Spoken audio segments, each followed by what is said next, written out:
Assalamualaikum warahmatullahi wabarakatuh. Let me introduce myself. My name is Muhammad Haidar Azhar, and I'm from the Computer Science from Universitas Gajah Mada. Today, I'm going to present about my mini project for the final exam of Advanced Algorithm class. The topic is about greedy algorithm. So, let's start. The first one is the introduction, of course. So, you must be wondering, what is greedy algorithm? Well, there are more than one definition about this, so I pick up this definition. Greedy algorithm is an algorithmic paradigm that allows the problem-solving heuristic of making the locally optimal choice at each stage with the hope of finding a global optimum.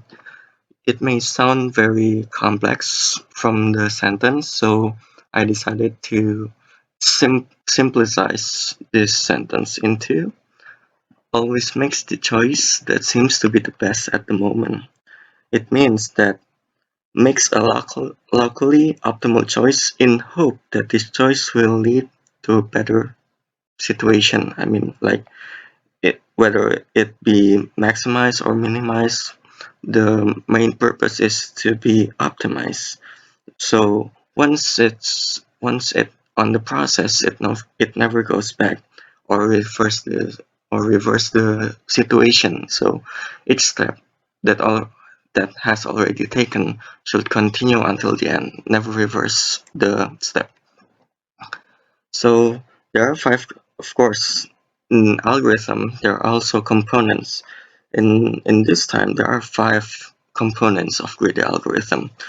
The first one is a candidate set. It is a solution that is from which a solution is created. The second one is selection uniform, which chooses the best candidate to be added to the solution. So there are a couple of candidates, so we choose the best from them and to be selected. The third one is the feasibility function. It is to determine if a candidate can be used to contribute to a solution. It means like after you're being selected, you're being tested, or you're being the project, whether you fail or you pass.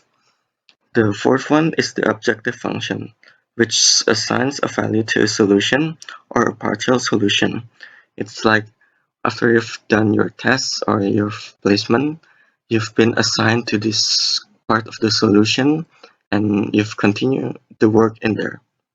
And the final one is the solution function. It's just like the result of the solution itself. Of course, every algorithm has advantages and also disadvantages. The advantages, we talk about the advantages first. So the first advantages is fast.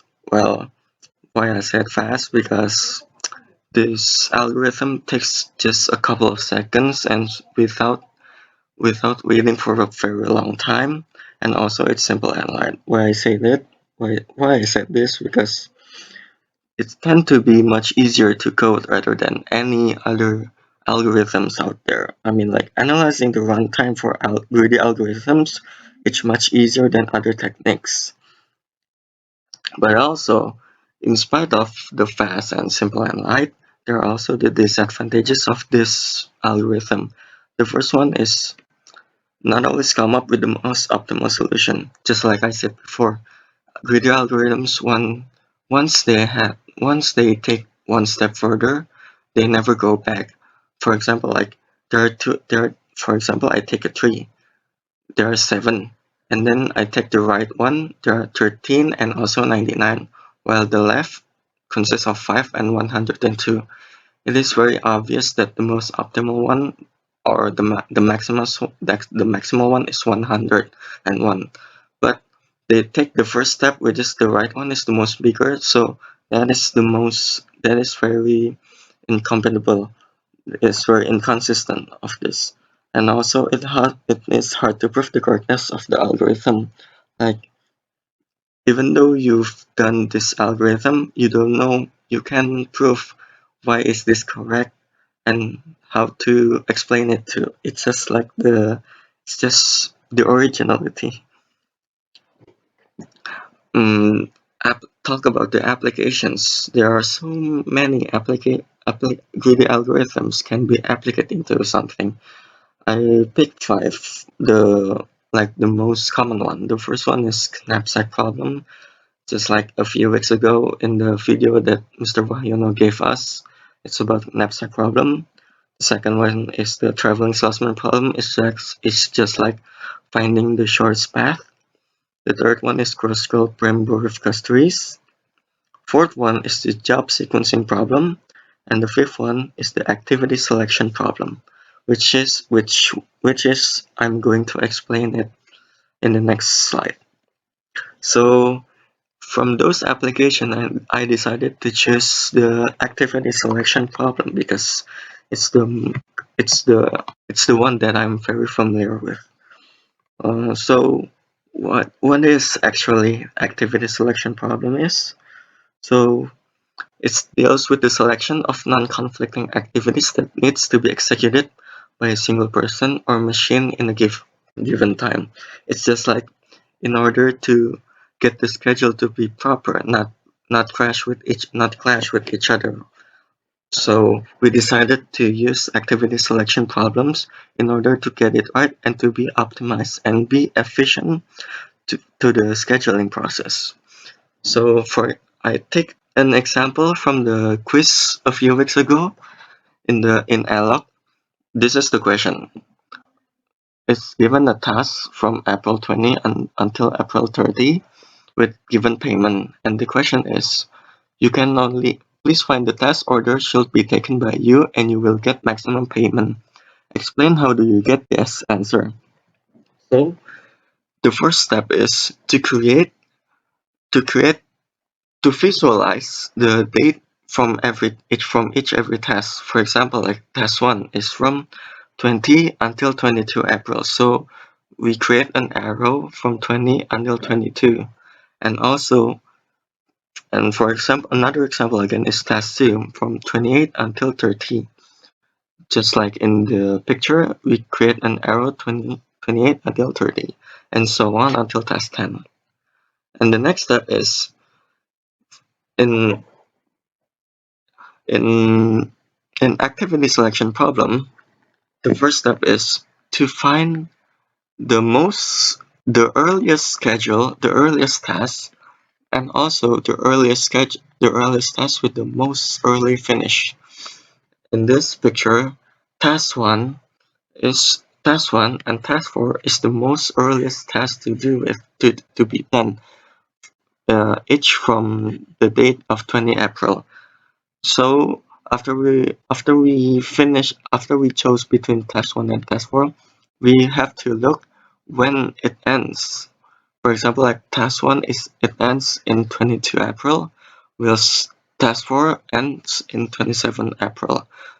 Just like I said before, we choose the most earliest finish. So we choose task 1. In this graph, I colored the arrow orange to indicate that this one is chosen. After we chose task 1, we follow it with another arrow with another task. In this one, just like the step before, we chose the arrow with the earliest date and also the earliest finish. In here, we conclude with task 6. Why I didn't choose task 4 and task 5? Because it already happens, just like in the question. You could not do more than one task in the same time. So I deleted task 4 and also task 5 because in task 4 is already deleted in the step before. Task 5 happens in the 22nd. However, 22nd is the task 1 still happens in the 27th, even though it's the last day.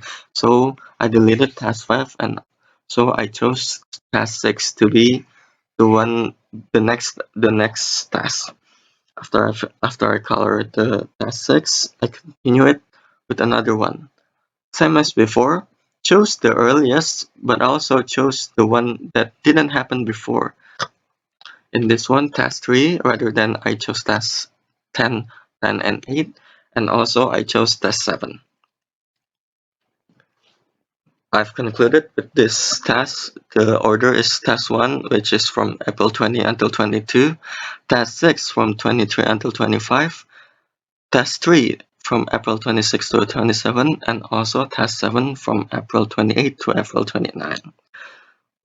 Let's go back to the question. It's like the question is, will get the maximum payment. So the maximum payment will be the task 1 plus task 6 plus task 3 plus task 7.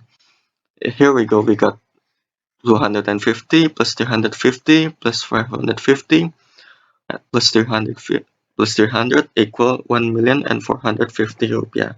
So that's the maximum payment that we will get in those tasks. Once we finish with the simple question about activity problems. So let's continue with the algorithms and implementation in C++. To be honest, I didn't create this algorithm by myself. There's a help from the internet and also a couple of famous websites, and I picked them up because they are they are they are correlation with my project. So this is the algorithm. Let me explain. So the first in this one I use C++ because that's the one I'm very familiar with rather than Java and any other else. So first one is we use include with stdc++ rather than iostream. Why? Because this algorithm consists of sorting. So I chose in the first mechanism in order to, like, because the program is based on sorting, so I put sorting mechanism in the first one. Uh, just like the same using namespace std. The third line say define n. It means that the number of activity that I will input in the program. I've taken the example from the previous question, which has n tasks, so I included n as the integer of the activity. So because this algorithm has start and finish, so from line 5 until line 7, I use construct because as I mentioned before, it has start and also has finish. The next one is sort activity. Again, this algorithm use sorting, so I use sorting activities to according to their finish time. As you can see in the line 11, finish. We continue in the 13th line, void print underscore max underscore activities. It means like to count the maximum set of activities that can be done by a single person, one at a time. Just like the purpose of activity problems, one person can only do one activities at a time. Again, sorting, just like before, sort jobs according to finish time. And also in the line 17 say integer I equals 0. It means that the first activity always gets selected. Just like before, the earliest activity gets selected. So this is the first activity should be selected. The line 19 means like the continuation of the process. And also this one, line 21, if array. The if one, it's mean like if this activity has start time greater than or equal to the finish time of previously selected activity, then select it. Again, this is just the main drive, and the next one is the result of the algorithms. Let me show you in the dev C++. This time I chose integer 3 in just to be efficient, not take a long time. Here we go. For example, I take 2 and then 5, 4 and then 8, and then 6 until 9. So probably you know the answer should be 2, 5, and then 6, 9. Yeah, it's already concluded that the answer is 2, 5, and 6, 9. And that's just in this to show the algorithm in Dev C++. Now we continue with the time complexity of activities selection. Because this class is about advanced algorithms, we also have to, like discuss the time complexity of this algorithm. There are two cases of the time complexity. The first case is n log n. The time complexity is n log n if the activities are not sorted. This means the indicator of the mechanism, the include its stdc++, means you either sort or not sort. So it could be n log n, and also case 2 is n because the activities are sorted. Because in the main program there are a lot of sorting algorithms, so it could be either two of this, n log n or n. So once again, thank you very much for your attention. And once again, this is presented by me, Muhammad Haidar Azhar from Computer Science in Universitas Gadjah Mada. And this project is in order to complete the mini project for Advanced Algorithm Final Exam for Mr. Wahyono class. So thank you very much. Wassalamualaikum warahmatullahi wabarakatuh.